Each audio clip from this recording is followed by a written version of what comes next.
Good day, everyone. I am Shenmiji Abandonado, and today I will be discussing Jose Rizal's scholastic triumphs at Ateneo de Manila.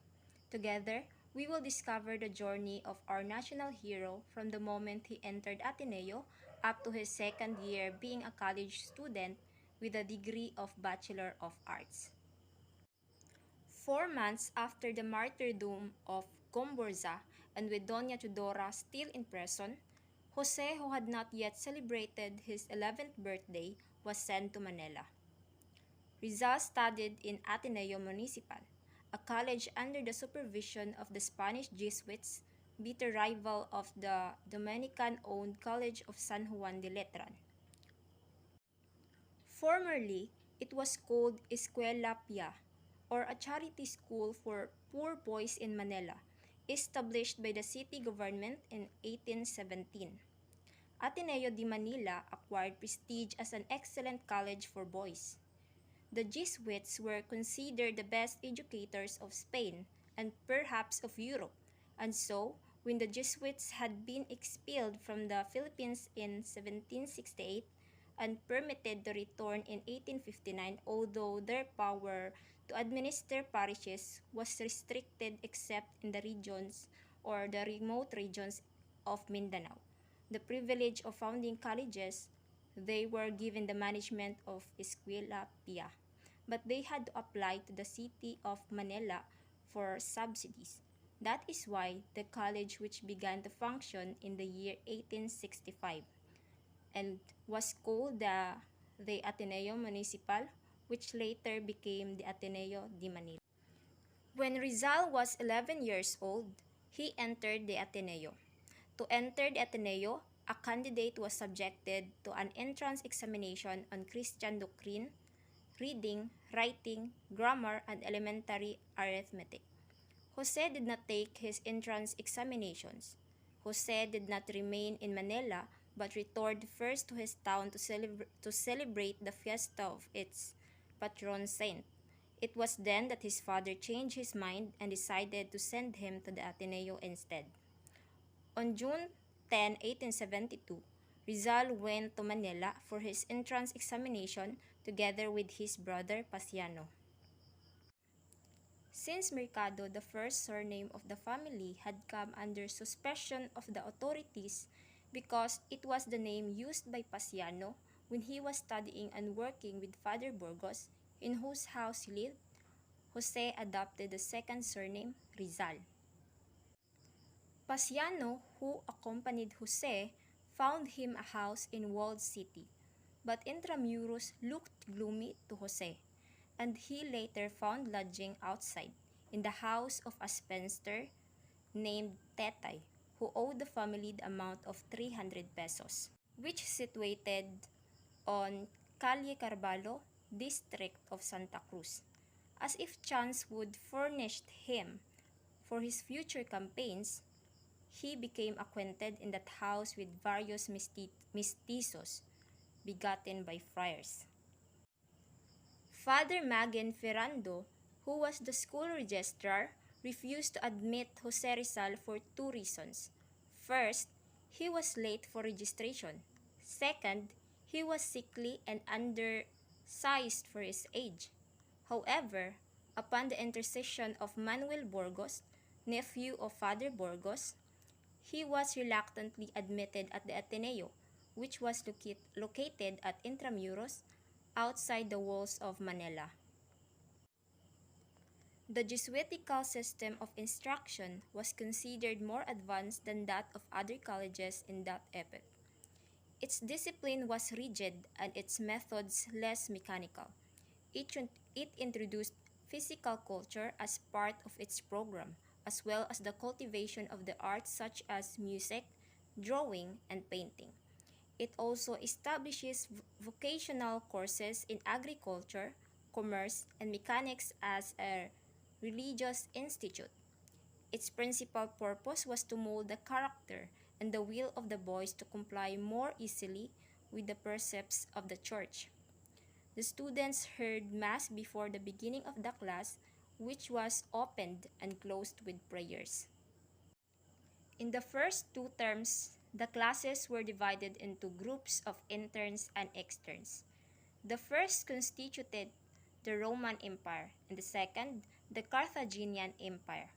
In each empire, there were five dignitaries or ranks: the emperor, the best student in each empire; tribune, the second best; decurion, the third best; centurion, the fourth best; and the standard bearer, the fifth best.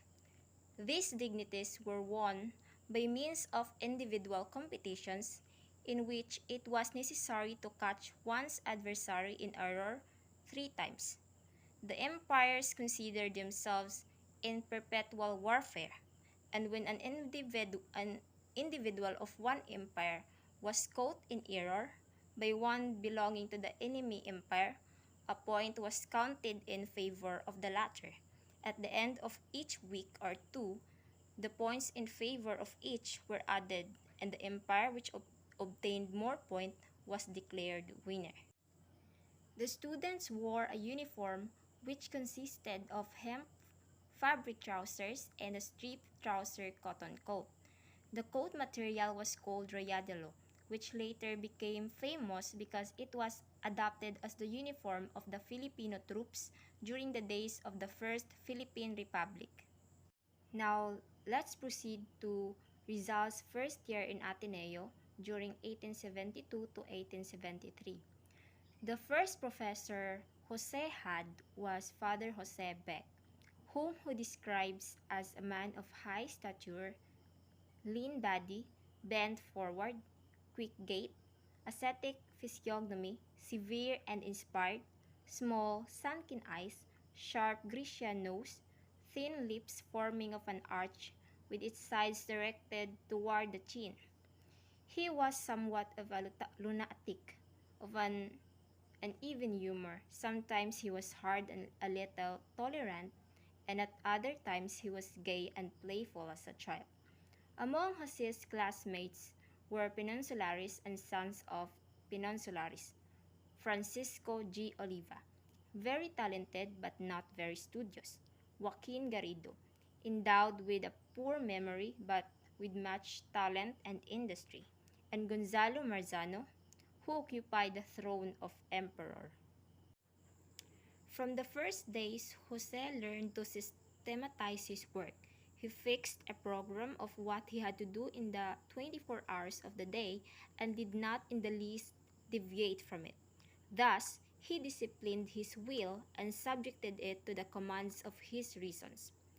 As a newcomer and knows little Spanish, Jose was at first put at the tail or bottom of the class, but he was soon promoted and kept on being promoted.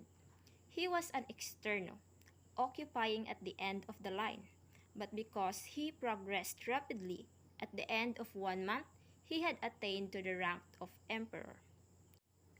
To improve his Spanish, Rizal even took private lessons in Santa Isabel College during the noon recesses, and then he paid 3 pesos for those extra Spanish lessons, but it was money well spent. At the end of the term, he obtained marks of excellence in all the subjects and in the examinations. Even if he didn't try hard enough to retain his academic supremacy in the second half of his first year in Ateneo because he resented some remarks of his professor. At the end of the year, he placed second, though all his grades were marked excellent. He was also the brightest pupil, and he was awarded a prize, a religious prize. He had reason to feel proud of his advancement, and so he went home on vacation that year. Then summer vacation of Dr. Jose Rizal last 1873 to 1874. Rizal went to Calamba, but he did not enjoy his vacation because his mother was still in prison. So he was brought to Tanawan by his sister Neneng or Saturnina to cheer him up, but did not cure his melancholy. He went to Santa Cruz without telling his father in order to visit his mother. He told her of his brilliant grades at Ateneo, and his mother gladly embraced him. When the summer ended, he returned to Manila for his second year term in Ateneo. Then, Rizal's second year in Ateneo, last 1873 to 1874. He returned to Manila and now boarded to inside Intramuros at number 6 Magallanes Street, and Doña Pipay, who had a widowed daughter and 4 sons, was his landlady. He repented having neglected his grades the previous year because he was offended by teachers' remarks, and this time he studied harder to regain his lost leadership, and once more he became emperor. This time, 3 of his new classmates were boys from Binyan, who had been his classmates in the school of Maestro Justiniano. Then he received excellent grades in all subjects and a gold medal at the end of the school year. The second year, Jose had the same professor as in the previous year. At the end of the term, he obtained a medal, and upon returning to his town, Calamba, with such scholastic honors for summer vacation, he again visited his mother in jail alone. This was 3 months before her release. Then the prophecy of mother's release.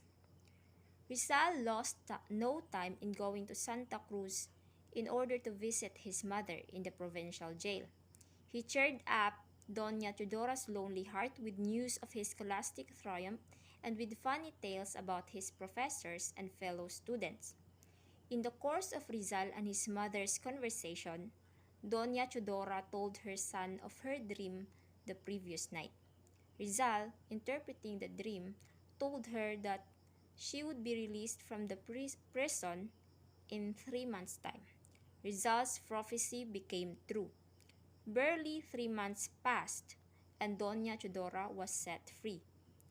Doña Teodora's happily back in Calamba was more proud of her son Jose, who she compared to youthful Joseph in the Bible in his ability to interpret dreams. Then, teenage interest in reading. As a normal teenager, Rizal became interested in reading love stories and romantic novels.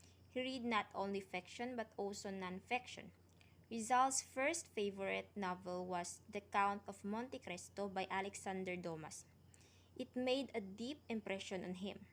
His boyish imagination was stirred by the sufferings of Edmond Dantes, the hero, in prison, his spectacular escape from the dungeon of Chateau, his finding a buried treasure on the rocky island of Monte Cristo, and his dramatic revenge on his enemies who had wronged him. He was also interested in the book Universal History by Cesar Canto. Rizal even persuaded his father to buy him this set of historical work that was a great and good aid in his studies. Then, Travels in the Philippines, written by Dr. Fyodor Jaeger, a German scientist traveler who visited the Philippines in 1859 to 1860. Rizal was impressed in this book because of 2 reasons. First is Jaeger's keen observations of the defects of Spanish colonization. Second, his prophecy that someday Spain would lose the Philippines and that America would come to succeed as colonizer. Thank you so much for listening until the end. And with that, I'll give you a reward. A quote from Dr. Jose Rizal, which says, "Hold high the brow serene, O youth, where now you stand. Let the bright sheen of your grace be seen, fair hope of my fatherland." Thank you.